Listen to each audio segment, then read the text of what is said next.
अस्सलाम वालेकुम। उम्मीद करदे सारे ठीक होवोगे, लहंदे ते चढ़दे पंजाब च। तो ना एक बंदा सी, उन्हें जाना सी लाहौर तो फैसलाबाद।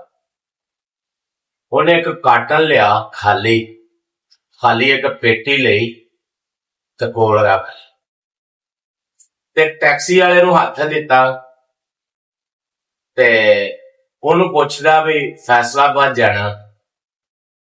उन्हें कहा चले जाओ।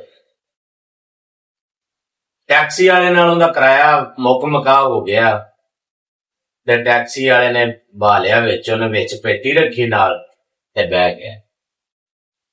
जिवें ही सफर शुरू उन्होंने कीता, सफर शुरू हुंदा रहा, करदे रहे।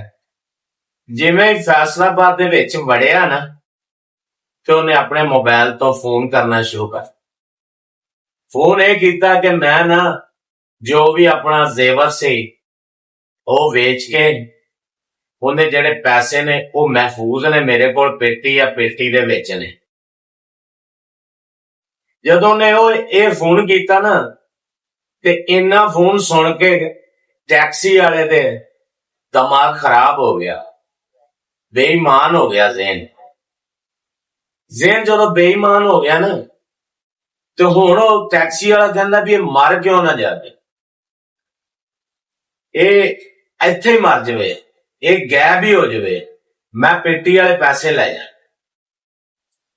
कर थोड़ा जिहा सफर अगे उन्होंने कीता, शहर दे बाजार च वड़े ते वो जेड़ा सी पेटी वाला बंदा उन्हें कहा यार गड्डी रोक, मैं ना तो थोड़ा लोड करा ला अपने मोबाइल च, लोड खत्म हो गए। उन्हें गड्डी रोकी ते पेटी वाले बंदे ने जाके दुकान वाले नूं कहा कि यार मैनू ना एक सादा पानी दी बोतल दे दिओ लीटर वाली। उन्हें लीटर वाली बोतल लई ते जिन्नी देर नूं पिछे देखिया ते गड्डी वाला गड्डी भजा के लै गया। गड्डी भजा के लै गया, उहदे ज़हन च कि पेटी च पैसे आ ते ये मैं लैके निकल। थोड़ी देर गुजरी, पानी पीता उन्हें, पानी पी के ते फिर उन्होंने दुकान वाले नूं पुछदा भी यार तुहाडे कोल कोई पेटी या कार्टन खाली होएगा। उन्हें कहा भाई की करना, उन्हें कहा मैं कल नूं फैसलाबादों वापस लाहौर भी जाना। ते सियाणे कहंदे आ जिन्नी देर लालची जींदे है ना उन्नी देर ठग्गां ने भी खाना,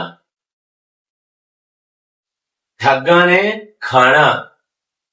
ओए अल्लाह दे बंदिओ, लालच छड्डोगे ना, अपना अपना लालच छड्ड दिओगे ते ठग भी मुक जाणगे। ते जिन्नी देर तक तुसी लालची जींदे उन्नी देर तक ठग भी खांदे ही रहे। हसदे रहो ते बसदे रहो।